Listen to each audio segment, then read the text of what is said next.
Pouvons-nous appeler nos sœurs? Oui, oui, veuillez appeler vos sœurs. Oui, je sais. C'est un malentendu. Je pense que la barrière de la langue. Je suis sûr que tout va bien. Nous pouvons recommencer. D'accord. Oui, oui, qu'ils appellent les sœurs. Oui, je suis d'accord. Je suis d'accord. Je suis d'accord. Nous sommes toutes sœurs. Je suis une sœur aussi. D'accord. Je tiens vraiment à vous toutes. À vous avoir tous rencontrés. J'en suis impressionné. Vous êtes merveilleuses. Et nous nous aimons et nous avons fait du bon travail. Oui. N'hésitez pas à vous asseoir confortablement et si quelqu'un veut aider, d'accord, laissez-les revenir. Ouais, appelons-les. Sauf, désolé de le dire, sauf le Mexique parce qu'elle parle toujours trop avec mon équipe.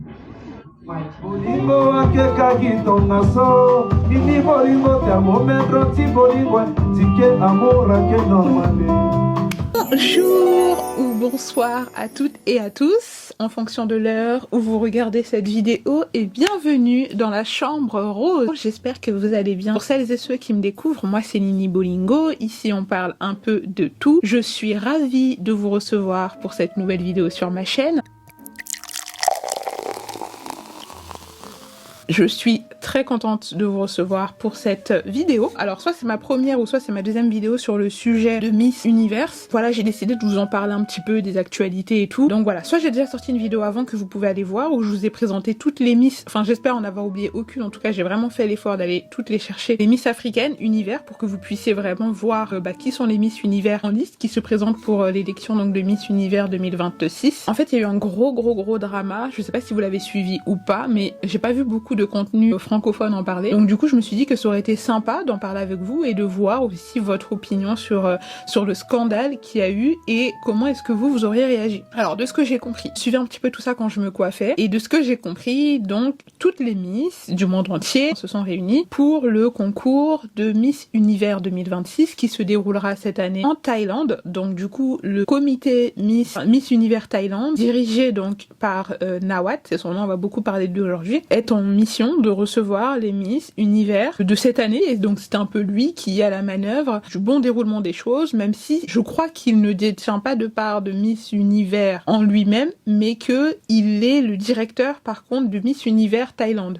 Mais je crois que de Miss Univers en lui tout seul, il me semble que c'est détenu par des Américains, enfin c'est par plusieurs parts, mais je crois que la plus grande part est détenue par des Américains, ce qui fait qu'il y a communiqué sur communiqué. Bref, on va y revenir. Donc du coup, de ce qu'on a appris récemment, parce qu'il y avait eu un événement, toutes les Miss étaient parties là-bas, etc. Donc les Miss Univers. Donc attention, c'est pas les Miss nationales, c'est pas les Miss vraiment des pays, c'est les Miss Univers qui représentent les pays, vous voyez. Parce que je crois que comme les Miss nationales sont déjà en mandat, bah du coup elles peuvent pas vraiment se présenter pour le concours en lui-même, donc il faudra peut-être attendre l'année prochaine ou je ne sais pas. Ce qui est sûr, c'est que donc les Miss Univers sont là-bas et tout, et alors il y a eu déjà plusieurs dramas autour d'un sponsor ce qui était complètement illégal en Thaïlande, et donc du coup la police est intervenue. Donc tu as le comité de Miss Thaïlande par Nawat qui disait non, c'est pas nous, c'est le comité Miss Univers qui est à l'initiative donc de ce partenariat, et tu as le comité Miss Univers, qui disait non, c'est Nawat, le directeur du comité Miss Univers Thaïlande, du coup qui a, enfin nous on ne reconnaît pas ce sponsor. En tout cas il y a eu une histoire comme ça, donc déjà ça je pense que ça vient cristalliser les choses. Et là hier, enfin avant-hier du coup quand vous voyez cette vidéo, en tout cas il y a quelques jours, je sais pas quand est-ce que je vous posterai cette vidéo sur mon demain, bah en tout cas il y a quelques jours, voilà, ils ont fait un espèce d'événement où je crois que Nawat était venu un peu parler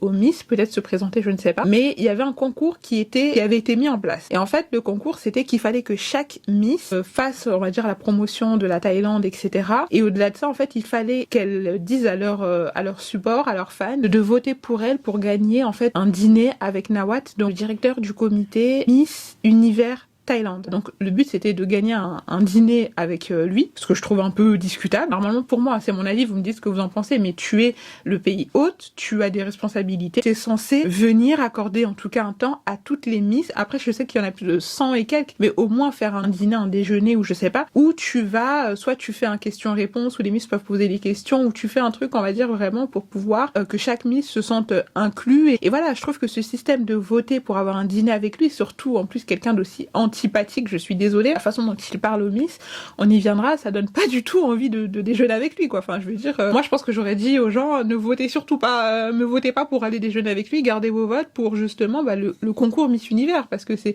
un peu le but, pourquoi est-ce qu'elles sont parties là-bas. Donc du coup, il y a des Miss qui ont joué le jeu, etc. C'est vrai que par exemple, je prends cet exemple-là parce que c'est celle que je suis sur Instagram, et si vous avez regardé ma vidéo juste avant ou juste après, je sais pas dans quelle heure je sortirai, vous savez que je supporte beaucoup Olivia Yassé, et c'est vrai que tu l'as vu, Olivia Yassé a beaucoup plébiscité la Thaïlande, etc., avec des tenues traditionnelles très jolies et tout. Et donc ils ont eu une discussion par rapport à ça, à l'événement, et il y a des Miss apparemment qui faisaient pas beaucoup la promotion de la Thaïlande, parce que Nawat lui voulait que les Miss fassent la promotion du pays hôte, donc de la Thaïlande. Et il me semble donc que Miss Mexique a dit, est-ce que ce serait pas mieux plutôt de faire le système de vote, mais pour gagner un avantage concurrentiel le jour de l'événement. Je sais pas, à partir avec un avantage, ou je sais pas, pour justement le jour de l'élection, parce qu'elles sont venues concourir pour une élection. Donc là, du coup, c'est de là où est parti le clash avec le directeur, où en gros, il l'a vraiment pris. Vraiment, il l'a pris et il a dit devant tout le monde, oui, parce que toi, ton comité, vous voulez pas jouer, je sais que vous voulez pas jouer les jeux, vous voulez pas faire la promotion de la Thaïlande, etc. You are the man. I got the report directly because she don't do anything she don't like, and she asked for the national director Mexico. Because national director Mexico now, police kick him out from the country already, and he leave the message like this. It's not polite. It's not good. Pourquoi est-ce que moi je trouve ça problématique ? Je trouve ça problématique dans le sens où c'est le président du comité Miss Univers Thaïlande. Donc tu ne peux pas demander aux autres Miss de faire en quelque sorte la promotion de la Thaïlande, sachant qu'il y a déjà une promotion qui se fait de fait, parce que dans les tenues, il y a les tenues traditionnelles thaïlandaises. Par exemple, il aurait pu organiser des journées culturelles, les ramener dans des musées ou dans des sites vraiment très culturels liés à tout ce qui touche à la culture et à l'identité thaïlandaise. Et là, elles auraient fait du contenu, etc. Mais leur demander comme ça de faire la promotion vraiment du pays hôte de la Thaïlande, ok, mais dans ce cas-là, à quel moment est-ce qu'elles vont faire la promotion de leur propre pays pour lesquels elles sont venues? Enfin, justement, elles sont venues présenter leur pays, leur identité, leur culture dans le pays. Donc, si maintenant elles se transforment, elles se lisent tous et elles se transforment en communicantes pour le comité Miss Univers Thaïlande, enfin, moi je trouve qu'il y a quand même un conflit d'intérêts, dans le sens où, du coup, son comité à lui, dans lequel il est directeur, part avec un avantage concurrentiel. C'est-à-dire qu'elles auront toutes les Miss, les 130 et quelques Miss, auront fait pendant 3 semaines, parce que je crois que c'est dans 3 semaines, la promotion de la Thaïlande. Vous comprenez pourquoi il y a un conflit d'intérêts, puisqu'en plus, lui, il est directeur de ce pays-là. J'espère que vous comprenez un petit peu le conflit d'intérêts qui s'oppose. Tu vois, c'est comme si là, la présidente du comité du Congo reçoit au Congo toutes les Miss et leur demande de faire la promotion du Congo. Non, elles sont venues exporter, enfin, tu n'es que le pays hôte. Donc certes, même si tu veux mettre en avant, il y a plusieurs façons de mettre en avant le pays, etc. Mais tu n'oublies pas qu'à la base, je pense que les candidates sont venues avec un agenda, avec un calendrier, et je pense que chaque jour, là en ce moment, je sais que c'est très sensible au niveau de la com, et je pense que chaque jour est alloué, justement pour faire leur promotion elles-mêmes, pour qu'elles soient votées. Surtout qu'il y a des pays où justement ils ont l'habitude des concours, etc. Donc du coup les gens votent et sont très engagés derrière eux. Mais il y a des pays qui n'ont pas encore l'habitude. Je pense qu'il y a même des pays où c'est leur première fois d'aller à Miss Univers et qui ont besoin justement d'ameuter le plus de personnes, mais de leur pays chez eux. Donc du coup s'ils laissent leur com de eux-mêmes ameuter leur pays à voter pour elles le jour de l'élection pour faire ta com à toi au niveau de la Thaïlande, il y a tout un problème. Donc du coup, moi, je comprends totalement la posture de Miss Thaïlande, en fait, qui disait, non, oui, c'est le pays hôte, faut le mettre en avant, etc. La Thaïlande, je suis sûre que c'est un pays absolument magnifique. J'espère que j'aurai l'occasion d'aller le visiter un jour. Mais là, c'est un concours et elles sont venues pas faire la promotion d'un pays, mais d'un pays, mais le leur, à l'international.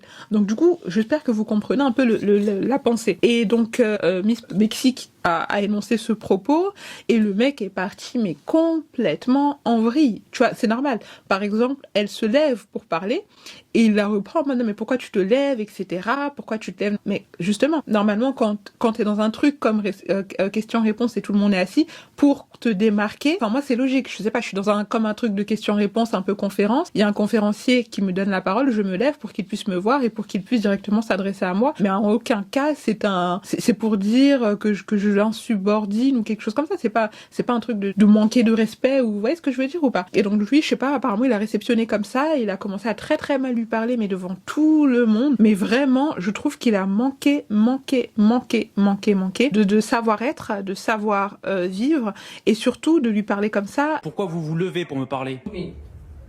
Parce que j'ai une voix. No, you have a Non, vous avez une voix, mais vous devez respecter. Vous ne me respectez pas en tant que femme. Mais pourquoi vous levez-vous? Bon, sécurité. Je suis là pour représenter mon pays et ce n'est pas de ma faute si vous avez un problème avec mon organisation. En signe de protestation, les autres Miss se lèvent pour soutenir Miss Mexique. Sécurité. Écoutez bien ce que va dire ce membre de l'organisation, la menace qu'il va proférer aux autres Miss. Asseyez-vous. Si vous voulez continuer le concours, vous devez vous asseoir. Déjà devant la caméra, c'est inacceptable, c'est intolérable devant les caméras du monde entier, parce que c'est pas une élection où les retombées ne seraient que sur le pays concerné. Là, c'est vraiment international. Donc il y a des médias du monde entier, il y a des Miss du monde entier. Tu ne peux pas interpeller quelqu'un comme ça et mal lui parler comme ça devant le monde entier, du coup, et devant les Miss qui sont là. J'essaie simplement d'être gentille et de faire de mon mieux. Et il s'en prend à moi et me dit « Tais-toi ». Le monde doit voir cela parce que nous sommes des femmes fortes et que cette plateforme est un espace pour notre voix. Personne ne peut nous faire taire. Miss Danemark a elle aussi quitté la salle et fustigé l'attitude de cet homme. Miss Mexique a reçu le soutien public de nombreuses concurrentes et a été aperçue sur une photo aux côtés notamment de Miss Panama, Miss Costa Rica, Miss Palestine ou encore Miss Porto Rico. Et vraiment la reprendre. Et en plus là, vous voyez, par exemple, moi je parle avec mes mains. C'est un truc aussi que j'essaie de ne plus faire. Mais vu que je vous parle à vous, je mets un peu d'énergie. Bah, il lui parle avec les mains, tu fais comme ça. Et vous savez, il parle comment? Il parle comme Donald Trump. Je sais pas si vous avez remarqué, Donald Trump, il a une façon très paternaliste de parler aux gens, avec beaucoup de mouvements comme ça, etc., pour imposer son espèce d'autorité. Et il parle, je trouve qu'il parle exactement comme Donald Trump, et en plus, il donne des injonctions que je ne supporte pas. C'est-à-dire, non mais taisez-vous, laissez-moi parler. Laissez-moi parler. Là, vous vous taisez et vous me laissez parler. Écoutez. Écoutez-moi. Et je vous jure, je ne supporte pas les gens qui parlent comme ça. Surtout quand la personne en face n'est pas impolie, malpolie, ne te manque pas de respect. Mais du coup, en plus, surtout que c'est toi qui lui demande de prendre la parole, tu ne peux pas ensuite la reprendre comme ça devant tout le monde et lui dire « Écoutez-moi, nanana », et très mal parler, à dire que son comité était très stupide de ne pas avoir joué le jeu, de faire la promotion de la Thaïlande, etc. Non, enfin, je veux dire, déjà, je trouve qu'en privé même, ça ne se fait pas. Il y a une façon, même quand je pense que même quand tu as un désaccord avec quelqu'un, parce que quand tu travailles sur un projet, tu travailles sur quelque chose d'aussi grande envergure, tu sais qu'il y a des choses sur lesquelles forcément tu seras pas forcément en accord avec tout le monde. Chaque candidate a son comité derrière, avec beaucoup de pression, avec aussi des attentes, avec beaucoup de choses, parce que c'est beaucoup d'argent qui sont mises sur la table pour envoyer chaque candidate, etc. Donc il y a beaucoup, déjà elles reçoivent beaucoup de pression. Tu ne peux pas toi venir et mettre ta pression sur les gens comme ça. Dites-moi ce que vous en pensez. En tout cas, moi, c'est vraiment ce que j'ai ressenti. Et il y a quelque chose que j'ai trouvé très très beau. Vous voyez, c'est vraiment là où l'union fait la force, c'est que quand, en plus, non mais s'il vous plaît, il a osé appeler la sécurité. Bon, sécurité. Il a osé appeler la sécurité. Et après, j'ai pas compris. Je crois qu'après, quand il a vu, parce que c'est pas en français, mais quand il a vu toutes les Miss se lever, c'est là qu'il a dit non, mais plus personne bouge et tout, etc. Et vous voyez, ça, c'est comme ça, en fait. L'union fait la force. Et je trouve que c'est très bien que toutes les Miss se soient levées et qu'elles ont voulu partir. Sachant que je crois qu'il est aussi président du comité Miss International Grant. Et si ceux qui ont vu la vidéo de Rachel Gupta, vous allez voir de quoi est-ce que je parle. Il y avait déjà eu un problème où c'est en ancienne Miss, je sais plus si c'est 2024, je crois, Miss International Grant, il me semble, c'était pas Miss Univers. Une ancienne Miss qui était sous son patronat, qui avait abandonné sa couronne parce que justement dû à des faits de maltraitance, etc. Et elle en avait fait toute une vidéo que vous pouvez retrouver très facilement sur YouTube. Elle en a fait une vidéo là il y a à peu près 4 mois pour en parler. Et donc voilà, enfin j'ai trouvé ça très indélicat de sa part et je trouve que c'est très bien que presque toutes les Miss en tout cas se sont levées pour partir. Et je trouve que c'était pas normal de sa part de mettre justement les Miss qui sont venues, qui eux en plus, en fait je peux comprendre parce que par exemple, j'ai beaucoup de respect pour celles qui se sont levées, mais il y a aussi ce truc de se dire, bon, elles sont venues avec un comité, derrière, elles reçoivent aussi des directives de leur comité, hein. Par exemple, je sais pas, Miss Irak, elle a le comité Miss Irak sur le dos, au-delà du comité Miss Thaïlande qui est haute, au-delà de Miss Univers, etc. Donc il y a beaucoup chacune de pression sur leurs épaules, donc je ne jugerai pas forcément toutes celles qui ne se sont pas levées, mais en tout cas, je trouve que c'est très bien que la plupart se soient levées, parce qu'en gros, si tout le monde se lève et part, il peut plus faire, vous comprenez ce que je veux dire? Le pire dans tout ça, c'est qu'il a même pas forcément l'appui de Miss Univers en lui-même. C'est-à-dire que Miss Univers va dire quelque chose dans un communiqué, lui va dire autre chose. Par exemple, le comité Miss Univers a fait donc un communiqué pour dire mais non, mais nous, enfin en gros, nous on est avec toutes les Miss et tout, et ils se sont désavoués un peu de lui, quoi. Et je trouve que c'est pas normal et que il devrait être remplacé, enfin, ou alors se remettre en question, parce que, enfin, tu ne peux pas traiter avec les gens comme ça, tu vois. Enfin, en tout cas, c'est un peu ma vision des choses. Donc, c'est intéressant de voir ce qui va se passer pour les semaines. Pour les semaines à venir, puisqu'il me semble que le concours est dans 3 semaines. Il y a déjà des dramas comme ça. J'espère que ça va se calmer avec le temps. Et dites-moi ce que vous auriez fait à la place. Est-ce que vous serez resté? Est-ce que vous serez parti? En tout cas, moi je trouve qu'il y a une belle solidarité de la part des Miss. Même la Miss Univers qui est sous mandat, donc la Miss actuelle, Victoria, s'est levée et est partie aussi. Hein.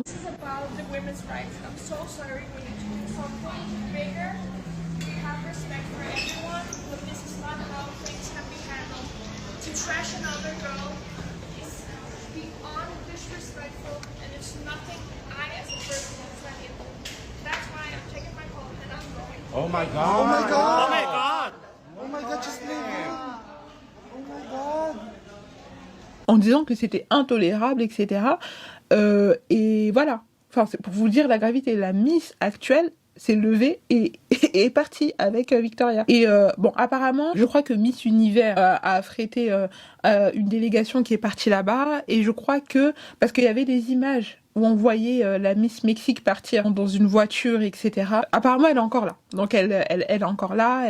Elle n'a pas été virée, parce que je crois qu'ils voulaient la faire virer, mais elle n'a pas été virée, donc elle est toujours candidate. Et voilà, je trouve que c'est un beau message de solidarité entre les candidates de cette année, parce que c'est vrai que souvent, il y a des histoires comme quoi il y a du sabotage. Je crois que c'était Iris Mittener, je sais pas comment ça se prononce, désolée, qui avait parlé, je crois aussi Diane Lair, que des fois il y avait des tentatives de sabotage, etc. entre Miss. Voici tous les coups bas subis par nos Miss à Miss Univers, et certains vont vous surprendre. On commence tout de suite avec Amandine Petit qui explique clairement: par exemple, lors de ma mission d'hiver, j'ai perdu quelques affaires, mais peut-être qu'elles n'ont pas disparu par hasard. Juste avant de monter sur scène, je ne retrouvais plus mes chaussures. Elles ont été ramenées dans ma loge à la dernière minute. Diane Lair explique également avoir vécu le même genre de choses. Je ne sais pas ce qui s'est passé, mais ce qui est certain, c'est que je me suis retrouvé avec une mèche brûlée et un maquillage totalement raté. J'ai une photo de ce maquillage, c'était une catastrophe. J'ai dû tout recommencer seulement 20 minutes avant l'antenne, car ma nanny est venue me voir en me disant clairement que j'avais été saboté, qu'il fallait tout refaire. C'est déstabilisant, c'est évident, mais cela n'empêche pas que ma prestation sur scène était médiocre. Et ça ne vient pas du maquillage. Iris Mittener explique également: avant de m'asseoir, quelqu'un a mis du chewing-gum sur ma robe. Certaines filles allaient même jusqu'à découper les robes de soirée des autres dans la salle commune. Cela s'est produit pendant mon année et je n'avais aucun contrôle dessus. Et toi, as-tu aussi d'autres anecdotes sur les Miss que tu as envie de partager? Dis-le moi en commentaire et n'hésite pas à laisser un j'aime sur la vidéo.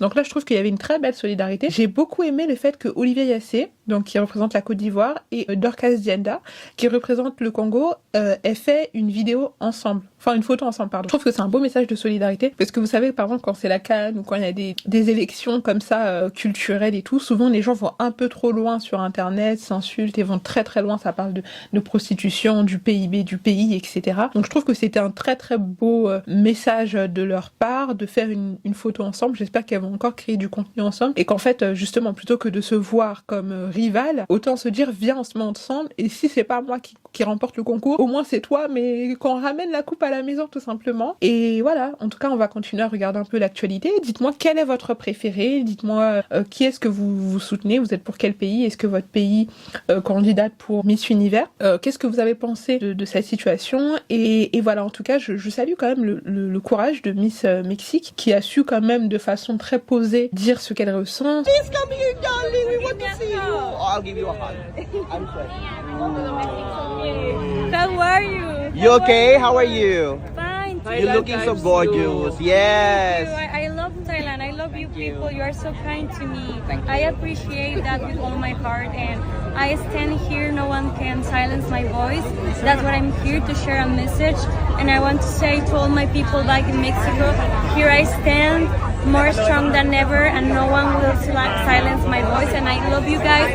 Thank you for all your support. I really appreciate, and I'm hungry right now. I want to. Elle a vraiment su garder la tête haute et se faire entendre de façon classe, et c'est vraiment tout à son honneur. Donc voilà. En tout cas, je vous reviens très vite pour une nouvelle vidéo. S'il y a d'autres actualités, n'hésitez pas à liker, à vous abonner, à activer la cloche. Et je vous dis à très très vite pour une nouvelle vidéo.